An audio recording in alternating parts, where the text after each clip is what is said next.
뉴립스 2023에서 발표가 된 Direct Preference Optimization, DPO에 대해서 요약을 해보도록 하겠습니다. 논문의 타이틀은 지금 보시는 바와 같이 Direct Preference Optimization, Your Language Model is Secretly a Reward Model 이라고 되어 있고요. 라파엘로브라는 사람이 1저자이고 총 저자는 6명입니다. 아카이브에서 쉽게 찾아보실 수 있습니다. 우선 모티베이션입니다. 생성형 LLM, 제너러티브 LLM이 생성하는 그 텍스트들, 리스폰스들의 또 문제점들이 많이 있죠. 헐루시네이션이라든지 또한 에티컬 이슈 같은 것들이 걸려 있습니다. 이러한 문제점 해결을 위해서 활용되는 방법으로는 인스트럭션 튜닝이라든지 혹은 RLHF, Reinforcement Learning from Human Feedback을 이제 RLHF라고 부르는데요. 이 기법들이 널리 활용이 되고 있습니다. RLHF를 이제 사용을 하려면 Human Preference 데이터, Human Feedback 데이터가 필요한데요. 이 Human Feedback 혹은 Human Preference 데이터라고 하는 것은 사람에게 어떤 그 선택지를 주고 객관식 문제 풀듯이 선택지를 주고 이 중에 너가 좋은 게 뭐야? 너의 마음에 드는 게 뭐야? 라고 선택을 하게끔 하는 겁니다. 그렇게 휴먼의 프레퍼런스에 대한 데이터가 준비가 되어 있을 때 비로소 RLHF 기법을 적용을 할 수가 있습니다. 그런데 이 RLHF 방식은 학습 과정이 다소 어렵고 복잡하다는 특징이 있는데요. 이 RL이 Reinforcement Learning이니까 이 강화학습, Reinforcement Learning에 대해서 일단 기본적인 개념을 알고 있다고 가정을 하고 설명을 하도록 하겠습니다. 어쨌든 이 Reinforcement Learning이 사용이 되다 보니 그 안에선 리워드 모델을 별도로 학습하는 과정이 필요합니다. 자, 이 아래쪽 그림에서 이 보라색으로 되어 있는 부분, 이 부분이 RLHF를 요약을 해주고 있는데요. 조그맣게 되어 있기는 하지만 여기 예시로 또 표기를 해놨어요. X, 땡땡, X라고 하는 이 심볼은 보통 어떤 모델이나 펑션의 인풋 값을 지칭하고 싶을 때 흔히 사용이 되죠. 그래서 뭐 write me a poem about 어쩌고저쩌고, 그러니까 뭔가 시스템한테 어떤 랭귀지 모델한테 제너러티브 LLM한테 뭔가 요청을 하는 쿼리문으로 일단 가정을 해볼 수가 있을 겁니다. X라는 이 인풋은 제너러티브 LLM에 대해서 뭔가 요청을 하는 그런 인풋 텍스트로 생각을 해 주십시오. 그랬을 때 이 제너러티브 LLM이 주어진 X에 대한 리스폰스 혹은 생성물인 텍스트를 두 개 생성을 했다고 가정합시다. 그래서 여기 Y라고 표기가 되어 있잖아요. Y는 보통 어떤 펑션이나 함수, 모델의 출력물, 아웃풋을 지칭을 할 때 사용이 되는 심볼이잖아요. 그래서 Y라고 표기가 되어 있는데 두 개의 Y가 있으니까 두 개의 서로 다른 리스폰스 혹은 텍스트가 있다는 거예요. 그러니까 LLM이 생성하는 것이 항상 똑같은 Y가 만들어지는 게 아닌 상황인 것이죠.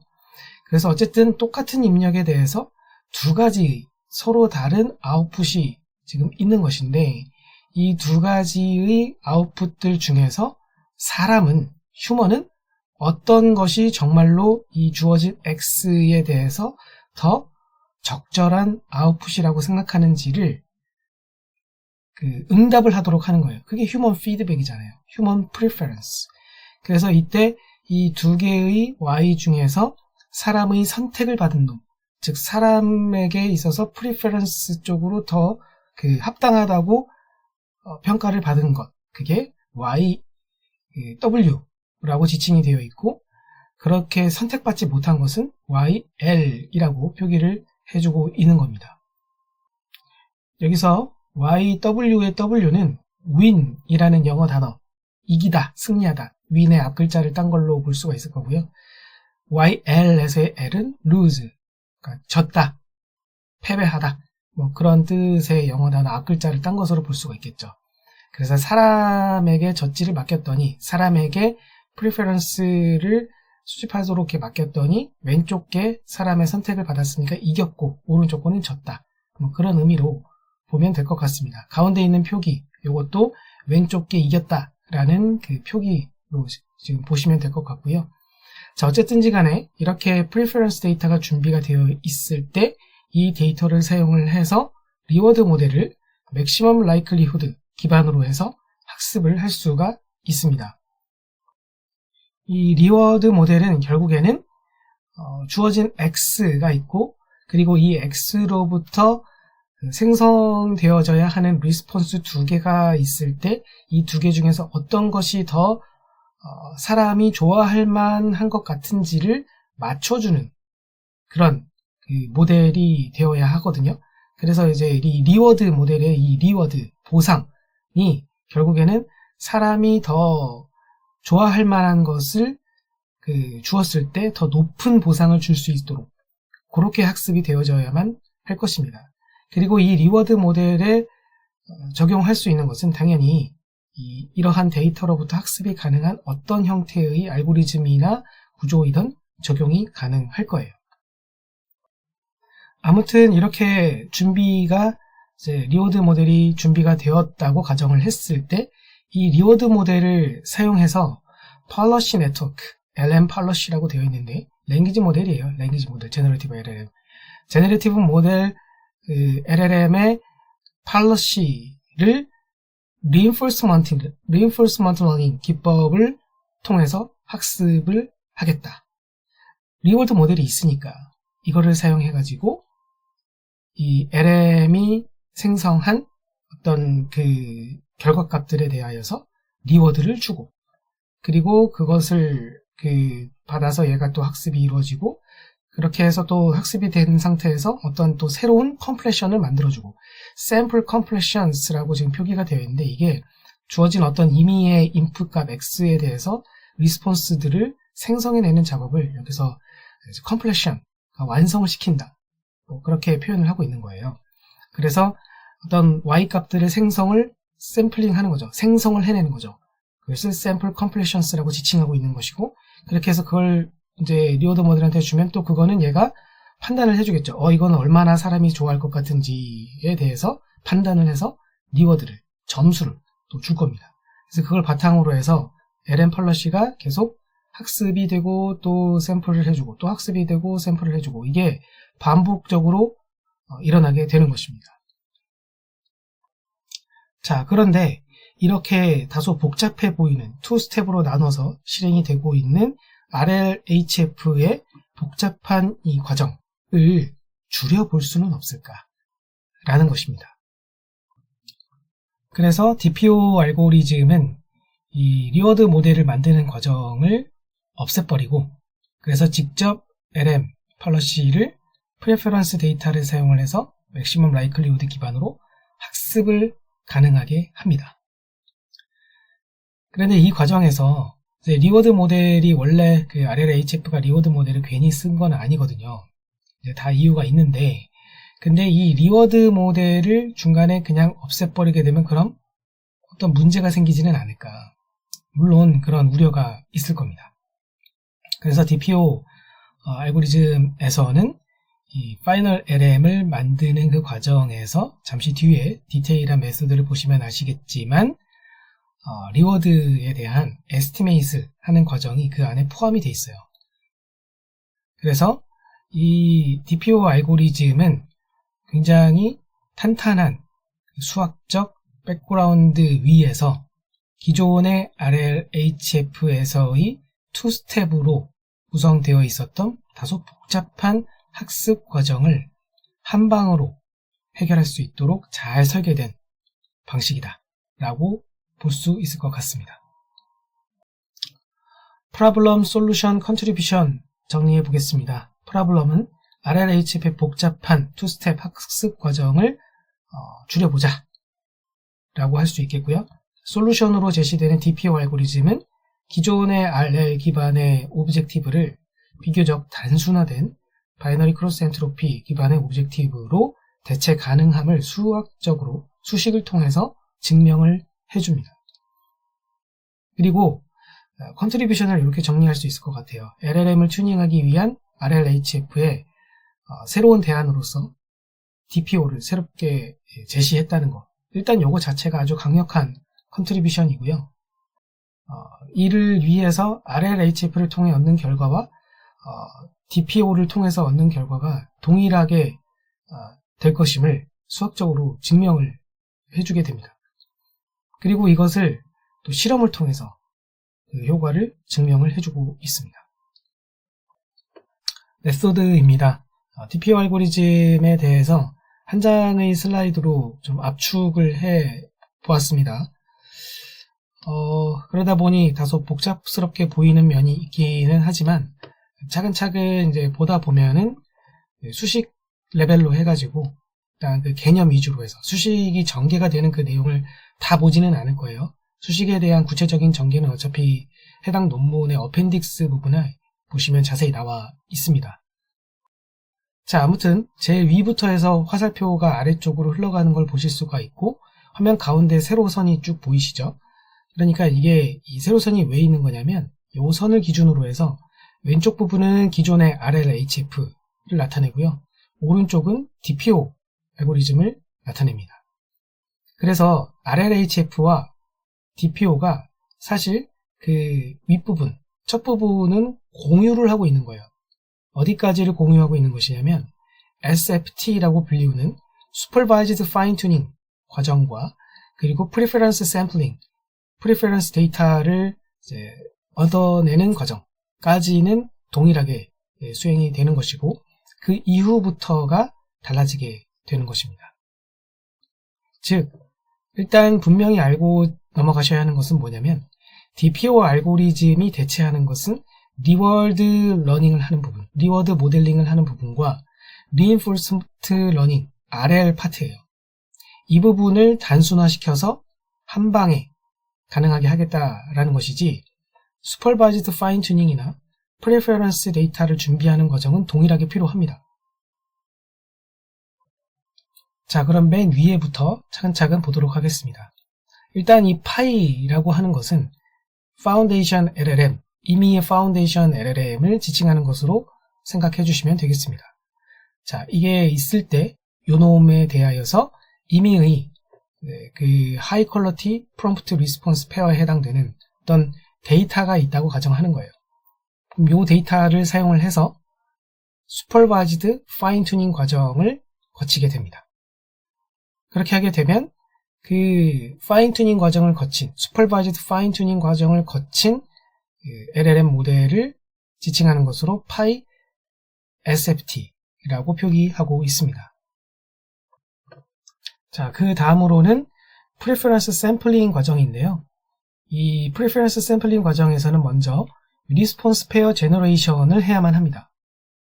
자, 여기서 파이 SFT가 사용이 되고 있죠. 임의의 프롬프트 X가 주어져 있을 때, 기분이 되어 있을 때, 이 파이 SFT를 사용을 해서 Y1과 Y2라고 하는 두 개의 리스폰스를 생성을 해내는 것입니다. 잠시 다시 앞장으로 돌아가 보면 여기서 그 프리퍼런스 데이터들은 결국 이렇게 그림이 그려져 있잖아요. 임의의 쿼리 X가 주어져 있을 때, 인풋 값 X가 주어져 있을 때 그에 대해서 두 개의 서로 다른 레스폰스가 일단 있고 그리고 그들 중에서 사람에게 의해서 선택받은 사람이 더 프리퍼하는 놈을 YW라고 지칭하고 그렇게 선택받지 못한 놈은 YL이라고 지칭한다고 그랬잖아요. 근데 일단 선택을 하려면 선택할 대상인 두 개의 Y, 두 개의 리스폰스가 일단 존재해야 되지 않겠어요? 그쵸? 바로 그 과정이 리스폰스 페어 제너레이션인 것입니다. 파이 SFT를 사용을 해서 주어진 X에 대한 두 개의 후보 리스폰스 Y1과 Y2를 생성하는 것입니다. 그리고 나서 Human Preference Annotation 과정을 거치게 되는데요. 이것을 수식으로는 이렇게 표현을 할 수가 있습니다. 보시면 i라는 이 표기는 i가 1부터 n, 즉 n개의 데이터 그러니까 데이터 개수를 n으로 지칭을 하고 있다고 볼 수가 있겠고요. 각각의 데이터를 이제 i라는 노테이션을 통해서 i번째 데이터다 그렇게 지칭을 하고 있는 것으로 보시면 되겠습니다. 자, 아무튼지 간에 그 i번째 데이터 x가 있고 그리고 그 해당되는 i번째 x에 대해서 두 개의 아까 생성한 y1, y2 중에서 사람이 선택을 한 놈은 이제 YW가 되는 거고 사람의 선택을 받지 못한 놈은 YL로 표기가 바뀌게 되는 거예요. 그렇게 해서 세 개의 아이템 X와 YW와 YL이 함께 이제 묶여서 하나의 데이터 인스턴스로 정의가 되고 있는 겁니다. 그리고 이렇게 인스턴스로 정의된 놈은 P*로 표기된 요 놈을 따른다. 요 놈으로부터 어노테이션이 이루어졌다 라고 생각을 할 수가 있는데요. 즉 사람에게 y1과 y2, x를 딱 쥐어져 놓고 그때 사람이 P*라는 임의의 preference distribution에 의해서 우리들 머릿속에 있는 사람들 머릿속에도 preference distribution이 있다라고 일단 가정을 해보는 거예요. 그래서 그것에 의해서 y1과 y2 중에서 선택이 되어졌을 거야 라고 보는 겁니다. 이것을 이렇게 표기를 해볼 수가 있을 거예요. 그러니까 이 주어진 x가 있을 때 그 x에 대하여서 후보인 두 개의 y1과 y2 중에서 그것을 어느 게 더 사람에게 있어서 프리퍼한 것인가를 결정할 때 R* 라고 하는 요 의미의 리워드 모델이라는 것이 있다라고 가정을 하고 이 리워드 모델, 정말 이상적인 사람 머릿속에 원래 있는 그런 어떤 이상적인 리워드 모델에 의해서 YW가 YL보다는 더 선호되는 녀석이야 라고 결정이 이루어지게 되었다는 거죠. 그리고 이런 과정을 통해서 N개의 데이터가 만들어졌다라고 정의를 하고 있는 것입니다. 자, 그럼 이렇게 해서 Preference Sampling이 끝나게 됩니다. 이 Human Preference 데이터가 준비가 된 것이죠. 그렇게 준비가 된 데이터와 PySFT 이렇게 두 개의 준비물을 가지고 RLHF를 할 수도 있고 DPO를 할 수도 있는 겁니다. 자, 우선은 먼저 RLHF에 대해서 보도록 하겠습니다. RLHF에서는 먼저 리워드 러닝 과정을 거치게 됩니다. 리워드 러닝이라고는 했지만 실제로는 이렇게 리워드 모델링이라고 불러도 되고요. 어쨌든 리워드 모델링 과정에서 브래들리 테리 모델, 줄여서 BT 모델이라고도 부르겠습니다. 어쨌든 이 BT 모델을 기반으로 해서 리워드 모델링을 하게 됩니다. Human Preference Annotation에 의한 이 데이터셋을 설명을 드릴 때 P*라고 하는 어떤 Preference Distribution이 있다라고 가정을 했었고 그리고 그 사람들이 그 Preference에 기반을 해서 선택을 하는 그 과정이 결국에는 이상적인 어떤 의미의 레이턴트한 리워드 모델에 의해서 그 과정이 이루어진다라고 가정을 했었잖아요. 그런데 우리에게 실제로 주어져 있는 것은 P*나 R*가 아니라 이것들은 알 수가 없는 실제로는 그 실체가 분명하지 않은 것들이죠. 우리에게 실제 주어져 있는 것은 데이터밖에 없습니다. 자, 그런데 이 데이터를 통해서 거꾸로 우리는 이 P*를 또 R*를 사실 모델링을 해야 되는 그런 상황인 겁니다. 그리고 이 과정에서 BT 모델이 사용이 되고 있는 거예요. 보시면 P* 등장하고 있죠. 그리고 R*도 등장하고 있습니다. 이 이상적인 어떤 의미의 레이턴트한 리워드 모델이 있다고 가정했는데 그것을 사용을 해가지고 사람이 프레퍼런스에 의해서 선택하는 그 과정, 그 프레퍼런스 디스트리뷰션을 이렇게 정의하고 있는 것이에요. 그리고 이를 바탕으로 해서 네거티브 로그 라이클리후드 기반의 로스를 이렇게 정의할 수가 있습니다. 여기서 요 놈은 요 기호는 로지스틱 펑션을 의미하는 것으로 봐주시면 되겠고요. 그리고 R fee라고 되어 있는 요 녀석은 임의의 리워드 모델. 그러니까 우리가 사실 이 R스타라는 놈은 실체가 없는 어떤 이상적인 그 개념을 나타내는 거라고 했잖아요. 실제로 우리가 이제 알아내고자 하는 실체의 그 리워드 함수, 리워드 모델, 펑션, 그 놈을 Rphi로 지칭을 하고 있다고 보시면 될 것 같습니다. 그래서 그 놈이 그 사람이 더 선호하는 그 YW가 주어져 있을 때 그 놈에 대해서 준 점수가 바로 요 놈이 되겠고요. 요 항이 그걸 의미하는 것이고, 그리고 YL은 사람이 선호하지 않았던 놈이잖아요. 상대적으로 선호하지 않았던 놈에 대한 Rphi가 준 점수예요. 당연히 사람은 실제로는 이 YW에 대해서 더 많은 점수를 줬겠죠. R스타였다면. 근데 Rphi는 지금 그걸 배워나가야 되는 입장이니까. 그죠? 그러니까는 사실 이 R스타만큼 좋은 점수를 반드시 줬다고는 보기는 어려워요. 그렇기 때문에 이 왼쪽 항이 오른쪽 항을 이렇게 빼는 식으로 이렇게 정의를 해주게 되면 요 값이, 이 뺄셈에 의해서 만들어지는 최종 값이 더 그 차이가 크면 클수록 좋은 거지 않겠습니까? 그래야지 R스타에 더 근접해 가는 것이라고 볼 수가 있을 겁니다. 그리고 그렇게 값이 커지게 되면 맨 앞에는 마이너스가, 그래서 네거티브 로그 라이클리우드에 의해서 지금 정의가 되어 있는 것이기 때문에 이 값이 실제로 커지면 커질수록 더 작아지게 되는 것이잖아요. 음수에 의해서. 그래서 이게 로스 펑션으로 정의가 되고 있는 것이죠. 자, 그리고 여기서의 이 Rphi라는 요 놈은 주로 이 위에서 이미 얻어냈었던 파이 SFT가 있었죠. 그 놈의 위에다가 리니어 레이어를 따로 하나 얹어가지고, 이렇게 얹어가지고 주어진 어떤 그 쿼리 혹은 인풋 텍스트 X와 그리고 임의의 어떤 Y 리스폰스가 주어졌을 때 그것에 대해서 단 한 개의 스칼라 값 형태의 점수를 리워드 값으로서 생성해낼 수 있도록 그렇게 만들어진 것으로 보시면 되겠습니다. 그래서 그렇게 일단 이미 리니어 레이어를 그렇게 만들어내서 얹어가지고 초기화를 해준 것으로 보시면 되겠습니다.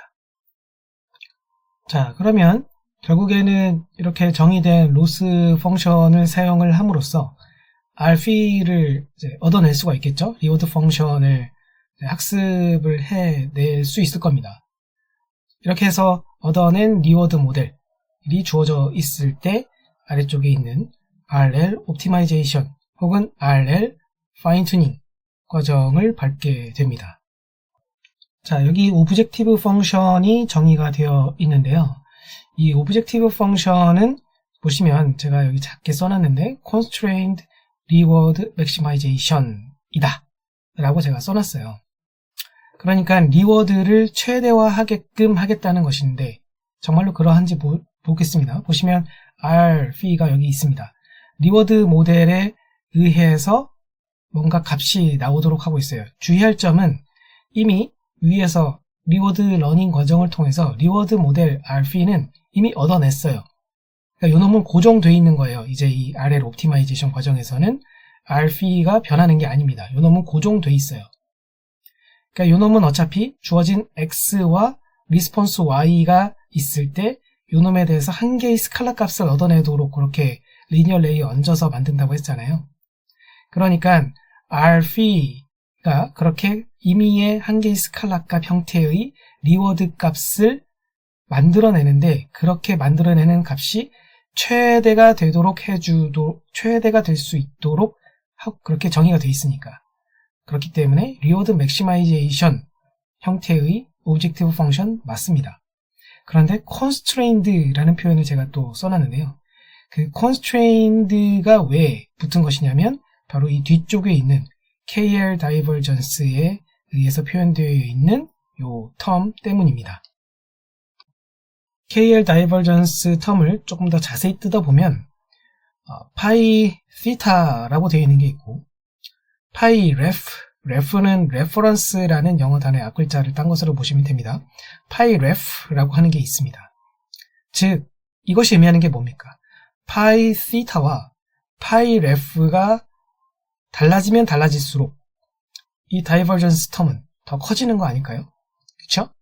근데 이 텀이 커지게 되면, 이게 지금 빼기로 되어 있기 때문에 이 텀이 커지게 되면 결국에는 이 전체 오브젝티브 펑션은 작아지게 되는 것이므로, 그것은 우리가 얻어내고자 하는 목적과 멀어지는 것을 의미하잖아요. 결과적으로는 이것은 파이 시타가 파이 레프하고 너무 달라지지 않도록 억제하는 그런 constraint라고 볼 수가 있습니다. 그래서 constraint예요. constrained reward maximization에 의한 오브젝티브 함수라고 이렇게 볼 수가 있는 겁니다. 자, 그렇다면 파이 시타는 뭐고 파이 레프는 뭘까요? 파이 시타라고 여기 지금 써져 있는 것은, 이것은 바로 우리가 이 RLHF를 통해서 최종적으로 얻어내고자 하는 LLM을 의미합니다. 그것이 파이 시타로 표기가 되어 있는 거예요.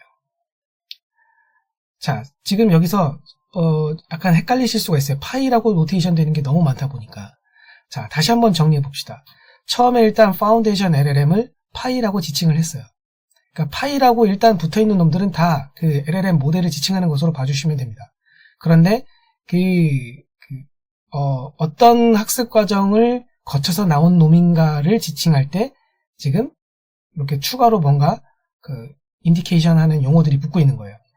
SFT 과정을 거쳤다. 그래서 파이 SFT라고 지금 표기가 요놈은 돼 있는 거고요. 그리고 아래쪽에는 파이 시타라고 하는 놈이 또 등장하고 있잖아요. 잘 보시면 오브젝티브 펑션이 이렇게 정의가 되어 있는데, 이 놈을 최대화시켜주는 파이 시타를 찾아내자 라고 정의가 되어 있는 겁니다. 그러니까 파이 시타야말로 RLHF 과정을 통해서 최종적으로 얻어내고자 하는 LLM을 지칭하는 것이에요. 자, 잘 생각해 보시면 결국 우리가 이 RLHF를 왜 하고 있는 겁니까?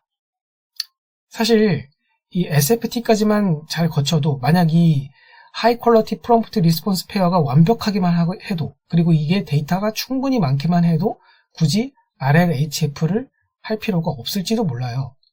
그런데 이 데이터가 워낙 구하기가 어렵고, 그러다 보니 이렇게 학습만 되어진 모델은 실제로는 사람이 선호할 만한 어떤 답변을 하지 못하는 경우가 상당히 있더라는 거죠.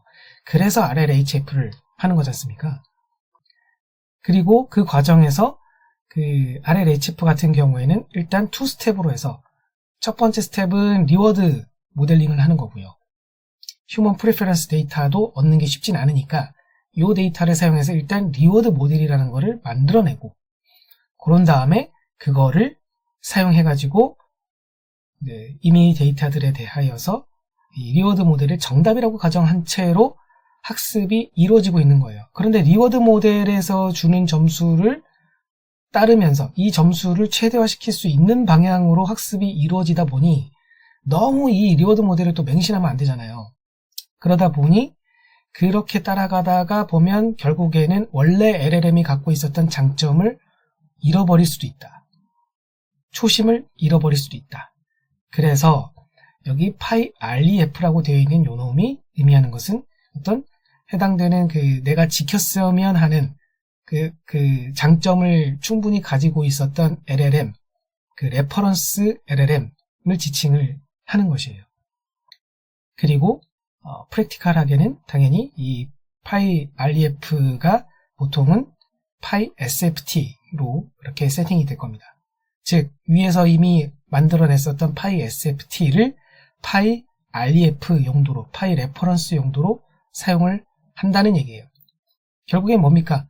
파이 SFT 상태에서 너무 휴먼 프리퍼런스에 의해서 만들어졌던 리워드 함수가 좋아하는 방향으로 너무 멀리 가버리지는 않도록, 즉 초심을 잃어버리지 않도록, SFT 초심을 잃어버리지 않도록 그렇게 억제시켜주는 컨스트레인트에 해당되는 부분이고, 이것의 임팩트를 베타라는 이 하이퍼 파라미터를 통해서 조절을 할 수 있게끔 그렇게 정의가 되어 있습니다. 이것을 이제 그 모델의 어떤 모델의 퀄리티 차원, 모델이 생성하는 레스폰스의 퀄리티 차원에서 또 해석을 해보자면 결국은 요 컨스트레인트 항이 없게 되면은 컨스트레인트 텀이 없게 되면 너무 이 리워드 함수가 선호하는 쪽으로만 치우쳐 버리게 되면서 바이어스가 심하게 그쪽으로만 가게 되면서 그 모델이 줄 수 있는 텍스트, 모델이 생성해내는 텍스트가 원래는 파이 SFT 시절에서는 더 다이버스하게 생성을 해낼 수 있었는데 이제는 무조건 그 휴먼 프리페런스에 의해 학습된 그 리워드 모델에게 충성하는 방향으로 다이버시티가 훼손돼 버릴 수 있다. 그래서 컨스트레인트를 더했다. 그렇게 해석을 하시면 되겠습니다. 자, 그렇게 해서 정의된 이 오브젝티브 펑션을 사용을 해가지고 레인포스먼트 러닝 기반의 옵티마이제이션이 이루어지게 됩니다. 이때 사용될 수 있는 알고리즘은 여러 가지가 있는데 가장 널리 사용되는 것 중에는 PPO 알고리즘이 있을 겁니다. 자, 그렇다면 DPO 방식은 어떻게 되는지에 대해서 살펴보자면 먼저 그 아이디어를 생각해 보겠습니다. DPO 방식의 아이디어는 오브젝티브 펑션에서 리워드 펑션을 제거함으로써 리워드 러닝 과정을, 리워드 모델링 과정을 아예 없애버리고 리워드 펑션을 오브젝티브 펑션에서 없앴으니까 없앤다는 얘기잖아요. 그리고 reinforcement learning 오브젝티브 대신에 바이너리 클래시피케이션 로스로서 직접 LM-를 학습하겠다. 그것이 DPO 알고리즘 아이디어를 간략하게 함축하는 문장이 되겠습니다. 자, 그림으로도 이 개념을 보여주고 있는데요.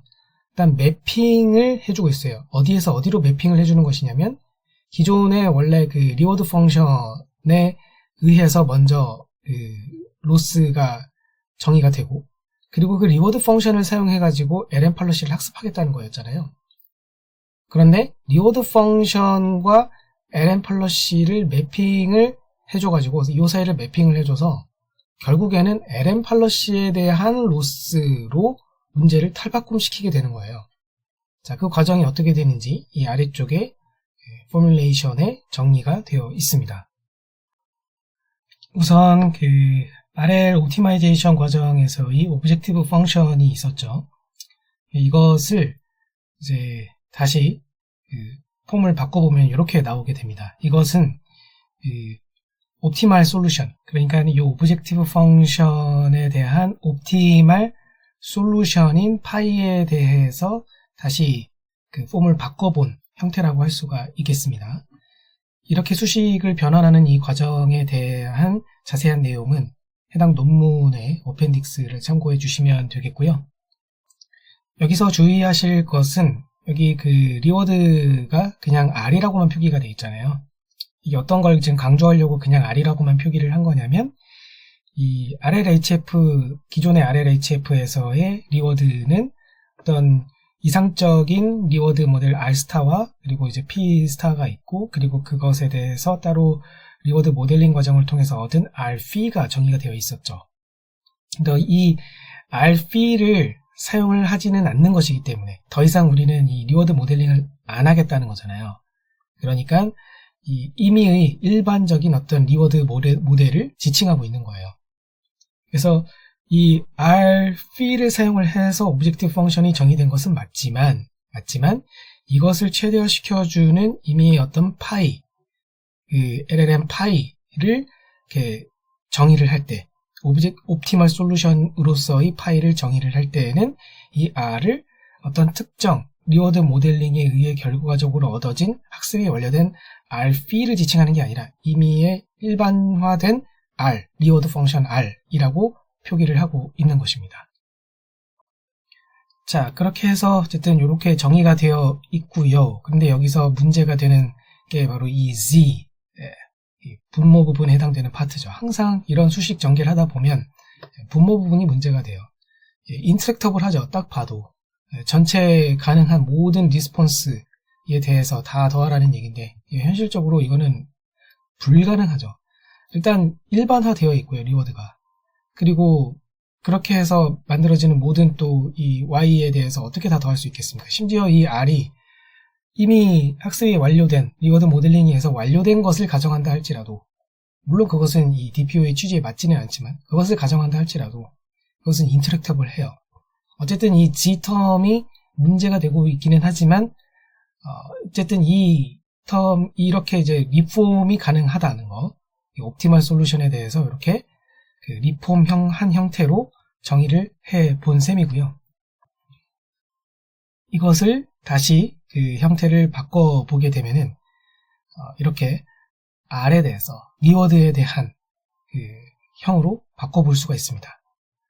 자, 여기서 여전히 이 문제가 되고 있는 G 항은 존재하고 있습니다만, 여기서 눈여겨보실 부분은 뭐냐면 리워드 함수, 이미의 이 리워드 함수가 LLM들만으로 지금 표기가 되어 있다라는 거예요.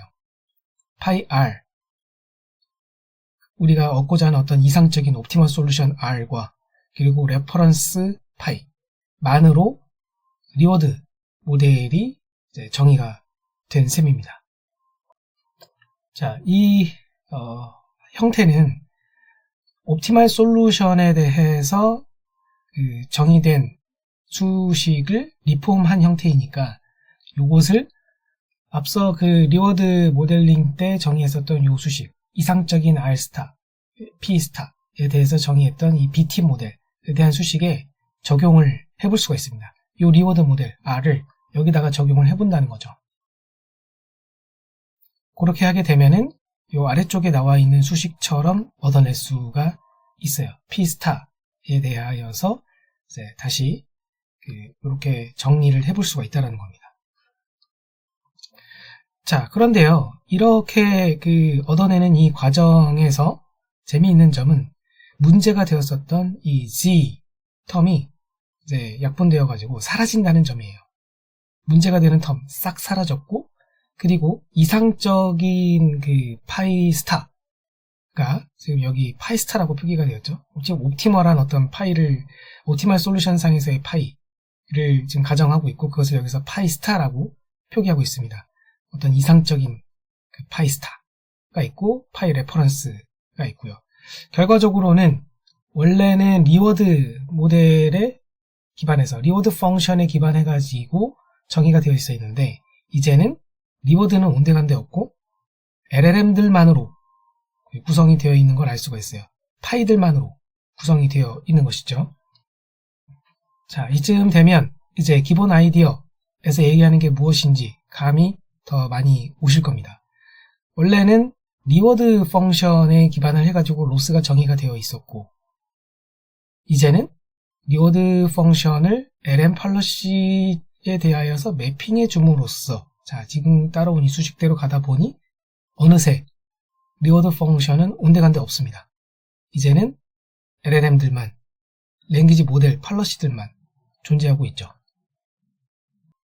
그렇게 해서 이제 DPO 알고리즘에 의한 로스 펑션을 정의해주고 있습니다. 마치 이 앞에서 리워드 모델링 할 때 정의했던 이 로스와 비슷한 형태의 폼을 그대로 갖고 있지만 더 이상 리워드는 없고 LM 팔러시들만으로, 즉 파이들만으로 구성이 된 로스 펑션이 얻어졌습니다. 여기서 파이 시타가 바로 우리가 얻어내고자 하는 그 LM 팔러시가 되겠어요. DPO 알고리즘에 의해서 얻어내고자 하는 최종적인 LM 팔러시가 되겠고, 파이 레프는 앞에서 이미 설명드렸던 그 레프와 동일합니다. 레퍼런스 용도의 LM 팔러시를 의미하는 것이죠.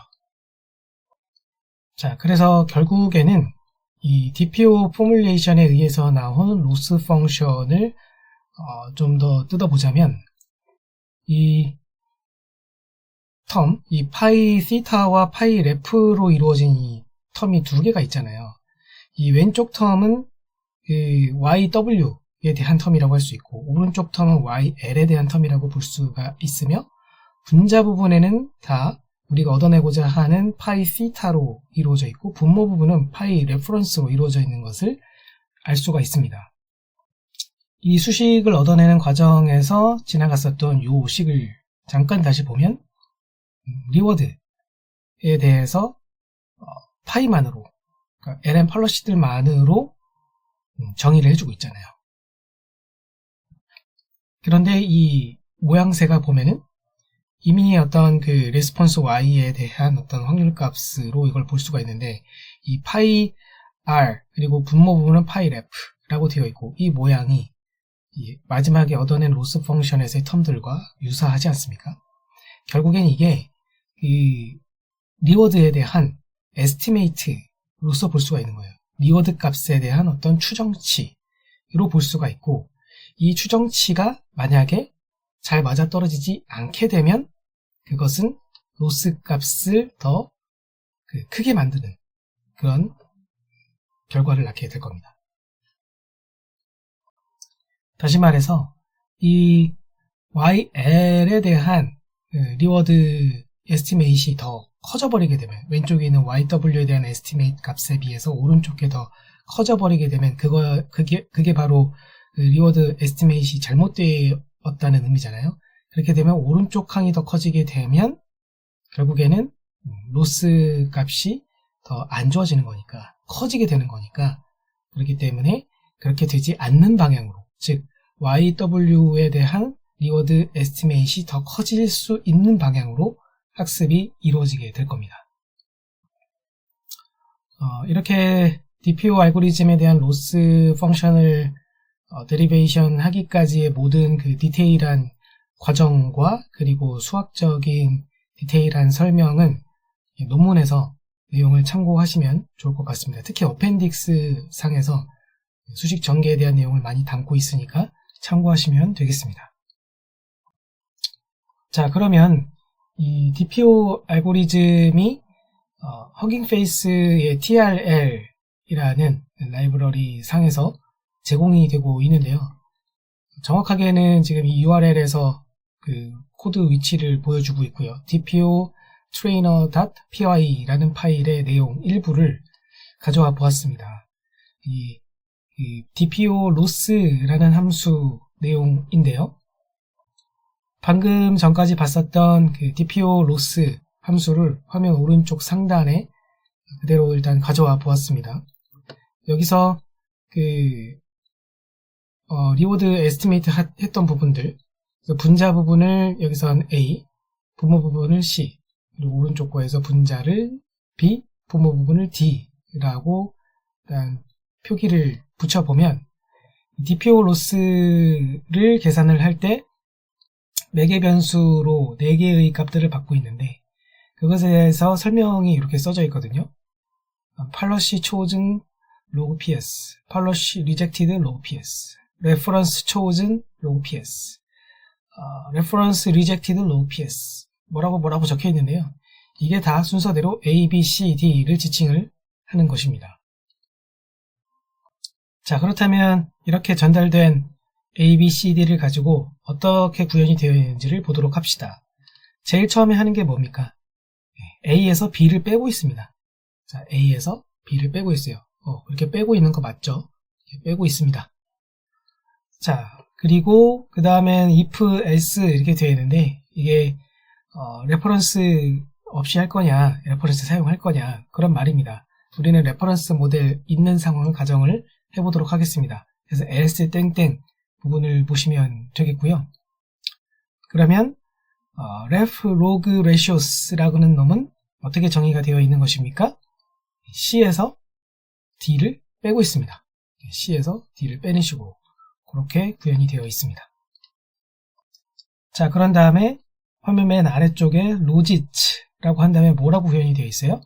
방금 만들어냈던 이 A에서 B를 뺀 거랑 그리고 C에서 D를 뺀 거가 있었는데 그것을 또 빼주고 있습니다. 자, 이게 무엇을 의미하는 것입니까?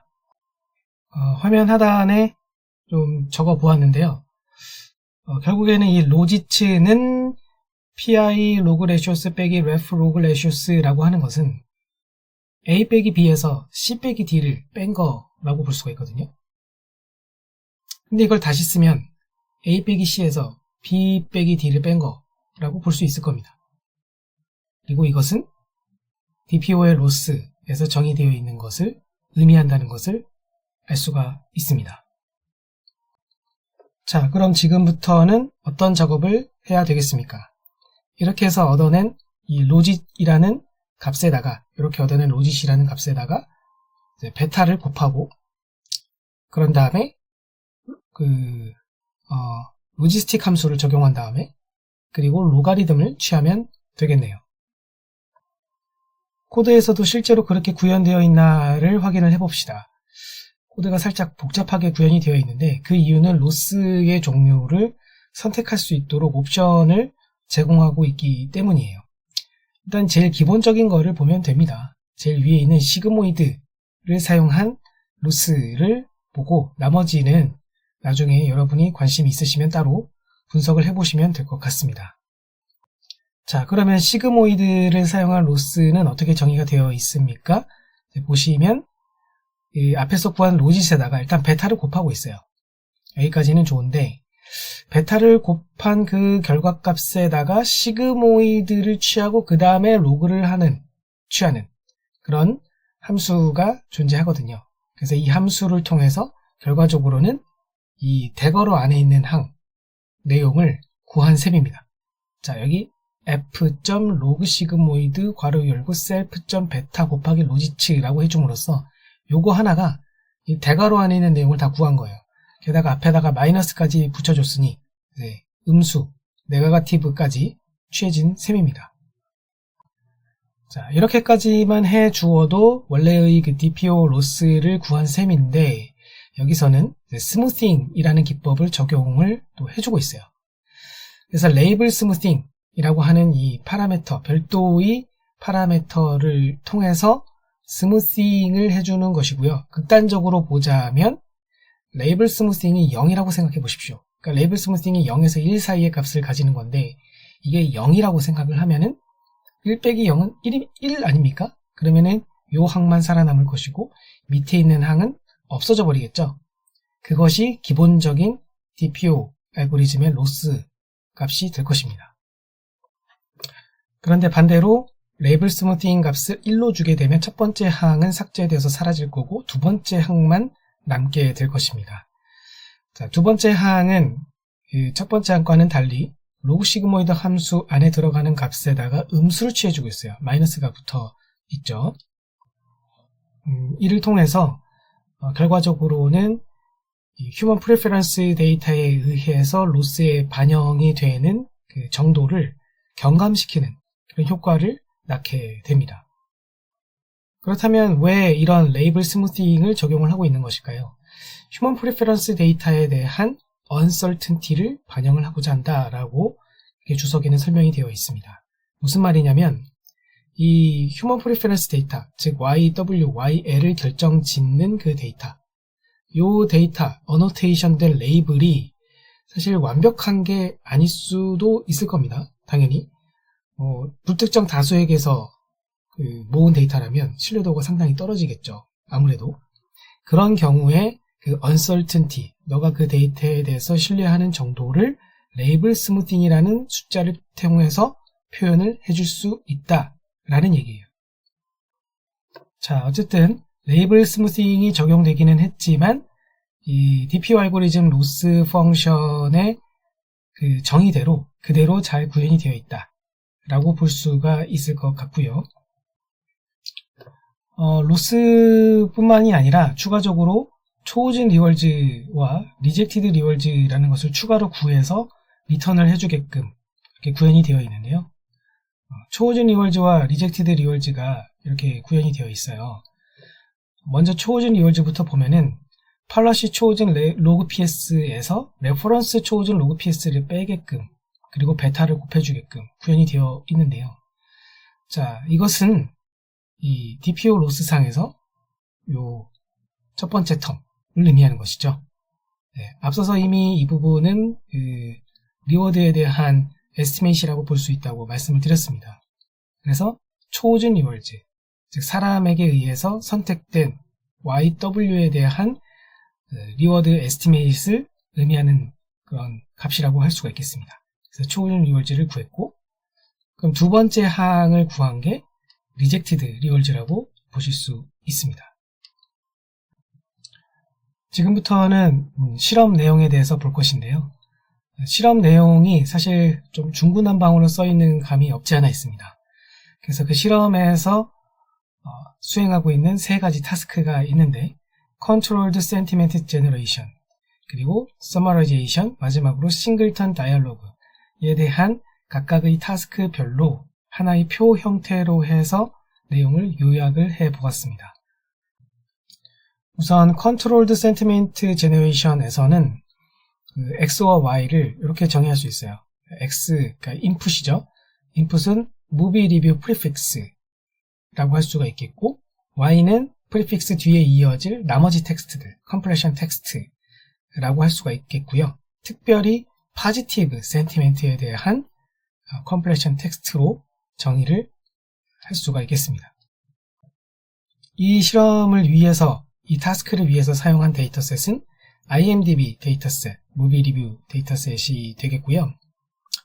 그리고 실험 진행을 위해서는 휴먼 프리퍼런스 데이터셋이 필요하잖아요. 그런데 이 휴먼 프리퍼런스를 위해서는 LM이 생성한 두 개의 텍스트가 주어져 있을 때 그 각각의 텍스트에 대하여서, 즉 LM이 생성한 두 개의 텍스트라는 게 LM이 생성한 두 개의 Y를 의미하는 거예요. Y1, Y2에 대하여서 학습이 완료되어 있는, 이미 학습이 완료되어 있는 어떤 센티멘트 클래시파이어 S가 있다고 가정합니다. 자, 여기서 좀 오해하시면 안 되는 게, 그 LM이 생성한 두 개의 텍스트 Y1, Y2를 갖고 학습이 완료됐다는 얘기가 아니라, 센티멘트가 포지티브인지 네거티브인지 분류할 수 있도록 따로 학습이 되어져 있는 임의의 클래시파이어 S가 있다라고 가정을 하겠다는 얘기예요. 네, 요 놈은 별도로 다른 데이터를 통해서 학습이 이미 완료되어 있다고 보시면 됩니다.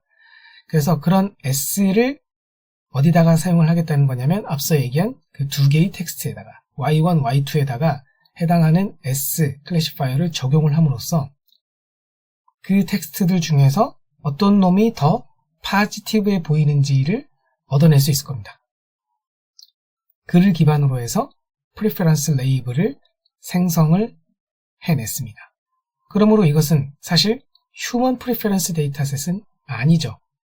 센티멘트 클래시파이어 S를 통해서 자동 생성한 레이블이기 때문에 이것은 당연히 휴먼 프리퍼런스 데이터셋은 아니고, 그렇기 때문에 이것을 Controlled Sentiment Generation 이라고 타스크를 정의하고 있는 겁니다. 여기서 Controlled라고 하는 것의 의미는 결국은 이미 어떤 Sentiment Classifier S를 어떤 그 이상적인 리워드 함수, 리워드 모델로 가정하고 있는 거예요. 그래서 요놈에 의해서 프레퍼런스가 생성이 됐으니까 이제는 그 이상적인 어떤 리워드 모델을 이미 우리가 갖고 있는 상태에서 실험을 진행할 수 있잖아요.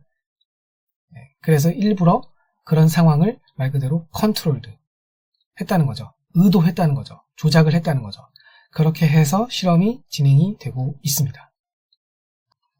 이때 실험에 사용한 SFT 모델은 SFT라고만 되어 있지만 그 PySFT를 생각해 주시면 되겠어요. PySFT로 사용한 것은 GPT-2 Large로 보시면 되겠고요.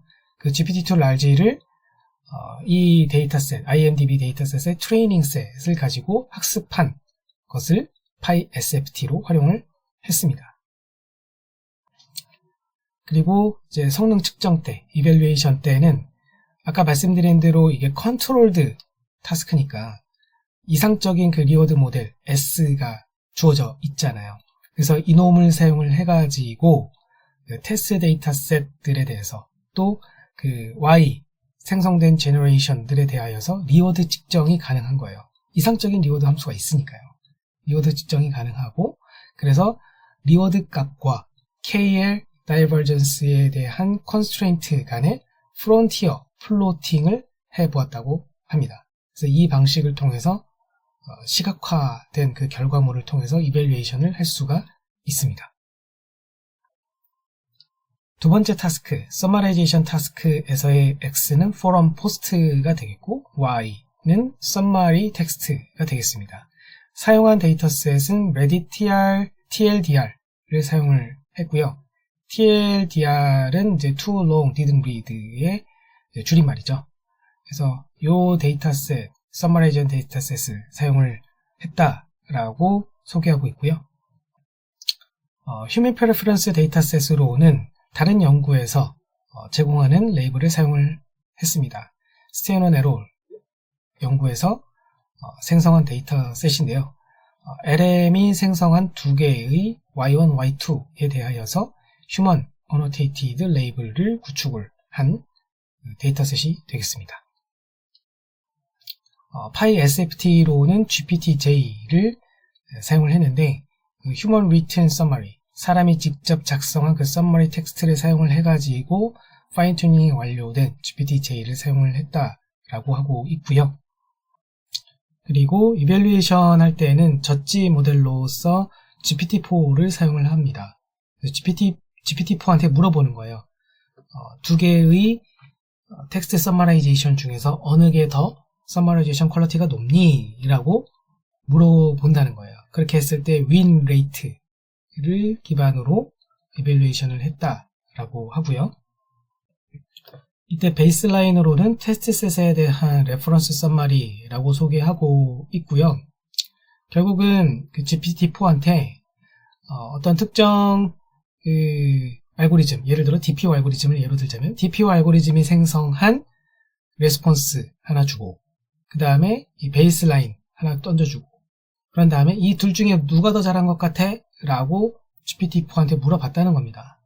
그렇게 했을 때 얼마나 많이 이겼는지 win rate로서 이밸류에이션을 했다라고 보시면 되겠습니다. 싱글턴 다이얼로그 타스크와 같은 경우에는 X는 유저의 쿼리, Y는 리스폰스, 시스템 리스폰스라고 보시면 되겠고요. 사용한 데이터셋은 Anthropic, Helpful and Harmless Dialogue 데이터셋을 사용을 했습니다. 그리고 이때는 Human Preference 데이터셋으로 LM이 생성한 두 개의 리스폰스 Y1, Y2에 대하여서 Human Annotated 된 레이블을 이제 사용을 했어요. 이게 이제 제공이 되는 그런 데이터셋이었던 거죠. 그리고 이때 SFT는 Pythia 2.8b를 사용을 했고요. 이 Pythia 2.8b를 이미 그 Human Annotated 레이블이 제공되는 데이터셋이니까 그 Preferred Completion 데이터에 대하여서 즉 YW를 사용을 해가지고 파인 튜닝을 시킨 버전으로 PySFT로 사용을 했다라고 합니다. 이밸류에이션은 서머라이제이션과 동일한 방식으로 수행되었다고 보시면 됩니다. 단 베이스라인의 경우에는 데이터셋에서 테스트셋의 preferred response를 베이스라인으로 취했다라고 되어 있습니다. 실험 결과입니다. Controlled Sentiment Generation에 대한 결과가 화면 하단 왼쪽 그림으로 나와 있고요. 프론티어로서 이제 이밸류에이션을 한다고 했었잖아요. 그래서 그림상에서 가로축이 KL 다이버전스를 의미하고 세로축은 리워드 수치를 의미합니다. 그러므로 가로축 관점에서 보자면 이 KL 다이버전스가 너무 커지게 되면은 모델이 주는 레스폰스에 대한 다이버시티가 줄어들 수도 있다고 했기 때문에 오른쪽으로 너무 치우치게 되면은 좋지 않은 거겠죠. 그리고 세로축 관점에서 보자면 리워드 값이니까. 그리고 이 리워드 값은 지금 컨트롤드 된 실험이기 때문에 즉 리워드 정답을 이미 주어져 있는 상태에서 정답인 리워드 함수가 주어져 있는 상태에서 실험을 하고 있는 것이기 때문에 이 값은 높을수록 좋다고 볼 수 있을 것입니다. 그러므로 노란색 점들이 당연히 가장 좋은 결과를 냈다라고 볼 수가 있을 거고 그게 역시나 DPO라고 되어 있죠. DPO는 KL 다이버전스에 대한 값에 특별히 상관이 없이 전반적으로 가장 리워드가 높다는 걸 알 수가 있고요. 그래서 KL 값이 클 때만 리워드가 높아지는 것이 아니라 작을 때에도 여전히 이제 높은 그 리워드를 보여주고 있기 때문에 단연코 가장 좋은 결과를 보였다. 그렇게 말할 수 있을 것 같습니다. 참고로 여기서 unlikelihood라고 되어 있는 녀석의 경우에는 YW 그리고 YL에 대한 likelihood를 직접 사용을 해가지고 학습이 이루어지는 그런 방식이라고 보시면 되겠고, 자세한 내용은 해당 논문에서 찾아보시면 될 것 같습니다. 그리고 PPO라고 되어 있는 것들은 다 RLHF에서 많이 사용이 되는 PPO 알고리즘을 의미하는 것입니다. 그 중에서도 PPO-GT라고 되어 있는 게 있는데요. 이거는 그냥 PPO라고 되어 있는 것과는 달리 프리퍼런스 데이터, 휴먼 프리퍼런스 데이터로부터 학습이 된 게 아니라 리워드 함수, 정답 리워드 함수로부터 직접 배운 거예요. 그래서 ground truth의 줄임말로 GT라고 표기를 하고 있는 것이죠. 자, 그럼 이게 왜 가능합니까? 앞서 얘기했듯이 이거는 controlled 된 실험이기 때문에, controlled task이기 때문에 우리에게는 정답 리워드 펑션이 주어져 있어요. 그 클래시파이어 있잖아요. 그놈이 있잖아요. 그놈으로부터 직접 배운 PPO라는 얘기입니다. 그리고 마지막으로 preferred FT라고 되어 있는 것은 휴먼 프리퍼런스 데이터 상에서의 그 YW 그것들을 직접 파인 튜닝 해가지고 학습이 된 결과라고 보시면 됩니다. 자, 어쨌든 다른 놈들에 비해서 압도적으로 좋은 결과를 DPO가 보이고 있다는 것을 알 수가 있고요. 그 다음에 서머라이제이션에 대한 결과가 오른쪽 그림에 요약이 되어 있습니다. 윈 레이트가 세로축이니까 여기서 0.5 부분에 이렇게 점선이 되어 있는 것은 말 그대로 윈 레이트이기 때문에 0.5보다는 높아야 베이스라인을 이겨 먹었다라는 얘기인 거죠. 그리고 가로축은 샘플링 할 때의, 즉 컴플레이션 할 때의 템퍼레처 파라미터의 값을 나타냅니다. 그러니까 실험을 굉장히 많이 이제 했을 거라고 생각이 되고요. 이 서머라이제이션 태스크에서는 결과적으로는 DPO가 샘플링 템퍼레처에 상관이 없이 전반적으로 가장 윈 레이트가 높은 편으로 그렇게 결과를 보였습니다. 자, 그런데 여기서 마치 다크호스처럼 보여지는 녀석이 하나 있죠. 바로 이 보라색 베스트 오브 128이라고 되어 있는 녀석인데요. 요 놈은 뭐냐면은 SFT 모델, 그러니까 파이 SFT를 얘기하는 거예요. 파이 SFT 모델로 128개의 텍스트를, 리스폰스를 생성해내요. 그러니까 Y1, Y2, Y3 쭉쭉쭉 해서 Y128까지 만들어냈다는 얘기예요. 그런 다음에 프리퍼런스 데이터로 학습된 리워드 모델이 가장 높은 점수를 주는 텍스트를 최종 아웃풋으로, 최종 Y로 선택을 해주는 방식을 지칭합니다. 그렇기 때문에 굉장히 많은 128개에 달하는 리스폰스를 생성을 해내야 되기 때문에 임프랙티컬한 방식이다 라고 할 수가 있을 것입니다. 따라서 프랙티컬하게 적용 가능한 기법으로서는 DPO가 다른 것들에 비해서 압도적으로 좋은 성능을 보이고 있다. 샘플링 템퍼레처 상관없이 가장 좋은 성능을 보이고 있다. 그렇게 이야기할 수 있겠습니다. 그리고 싱글턴 다이얼로그에 대한 실험 결과가 화면 하단에 나와 있는데요. 일단 앞에서와 같이 세로축은 윈 레이트입니다. 0.5보다 넘어야겠죠. 그리고 가로축은 샘플링 템퍼레처를 의미합니다.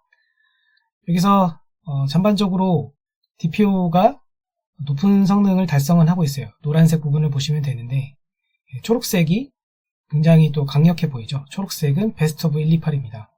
그러니까 강력해 보이기는 하지만 임프랙티컬한 녀석이니까 그래서 프랙티컬한 것들 중에서는 압도적으로 또 좋은 성능을 보여주고 있고, 템퍼레처가 0.7 언저리 정도 됐을 때부터 좋은 성능을 보여주고 있습니다. 또 재미있는 점은 이 결과상에서는 PPO가 아예 등장을 안 하고 있는데요.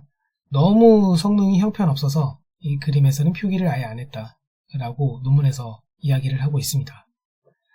그리고 가운데 있는 그림은 좀 마이너한 그림이에요.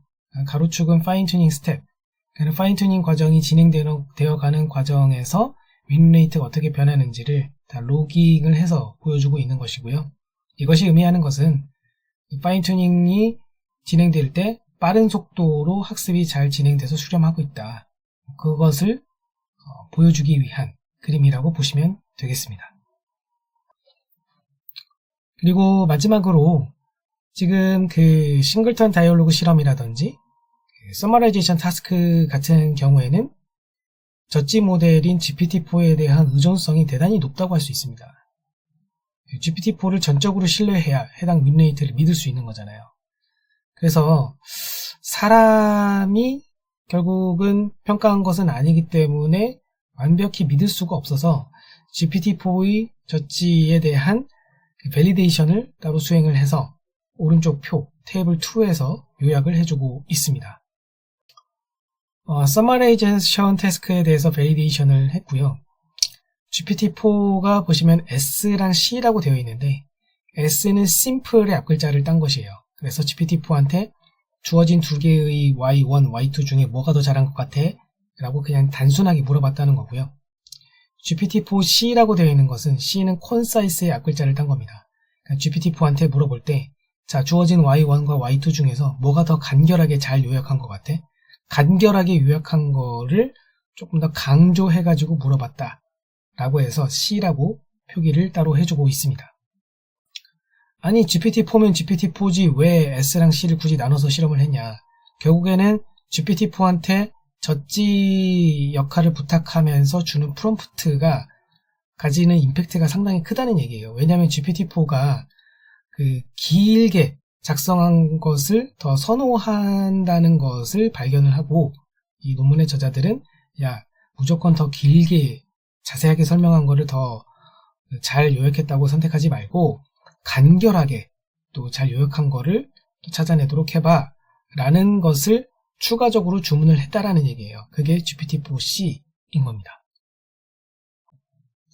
자, 그것을 휴먼과 비교를 했을 때 이 윈레이트에 대한 퍼센트를 비교해 보면은 이제 사람하고 비슷하게 그 윈레이트를 주었을 때 좀 더 신뢰가 높다라고 할 수가 있을 거예요. 그러면 사람의 경우에는 DPO와 그 SFT나 PPO 각각에 대해서 이제 58, 43, 17 이런 식으로 지금 주고 있는데 그 GPT-4C와 같은 경우에는 54, 32, 12 이렇게 주었고 GPT-4S와 같은 경우에는 47, 27, 13 이렇게 주었기 때문에 GPT-4C와 같은 경우에는 휴먼과 상당히 그래도 유사한 그런 윈레이트를 주었구나. 윈레이트를 보여주고 있구나. 그렇게 볼 수가 있습니다. 그리고 GPT-4와 사람 간의, 휴먼 간의 어그리먼트를 또 측정을 해서 보여주고 있어요. 얼마나 일치하고 있었는지 그것을 봤는데 사람과 사람 간의 어그리와 비교를 해보아도 GPT-4랑 휴먼 간의 어그리가 상당히 높은 수준이라는 것을 알 수가 있습니다. 참고로 PPO1이라고 되어 있는 것의 1은 템페러처 파라미터를 의미하는 것입니다. 템페러처 값을 1로 주었을 때의 PPO의 결과를 의미하는 것이고요. 그래서 왜 PPO의 1을 가져온 것이냐면은 템페러처가 1일 때 PPO가 가장 낮은 성능을 보였거든요. 그래서 가장 안 좋은 케이스로서 PPO 1을 한번 가져와 본 거고 중간쯤 되는 그런 퀄리티 리스폰스 역할로서 SFT 모델을 갖고 와 본 것이고 그리고 가장 좋은 결과를 보여주는 DPO로 갖고 와 본 겁니다. 그래서 가장 좋은 전반적으로 좋은 리스폰스를 생성했던 경우 중간쯤 퀄리티, 가장 안 좋았던 퀄리티 각각에 대해서 윈레이트를 얼마나 줬는지를 사람과 GPT-4 간에 비교를 해주고 있는 것이에요. 이 영상에서 보여드린 실험 결과 외에도 이 논문이 아카이브상에서 업데이트되면서 추가된 실험이라든지 다른 내용들이 논문 안에서는 또 포함이 되어 있으니까 참고하시면 될 것 같습니다. 고찰입니다. 탄탄해 보이는 메소드, 그리고 익스텐시브한 그 실험 내용의 조합. 그래서 상당히 눈 호강을 했다고 할 만한 그런 논문이기는 합니다만, 실험에 대한 설명 부분이 조금 중구난방이었다. 그렇게 느꼈어요. 사용한 모델이나 데이터셋 등에 대한 정보를 좀 알기 쉽게 한 곳에서 잘 요약을 먼저 해주었으면 훨씬 리더블하고 좋지 않았을까 하는 그런 생각을 했습니다.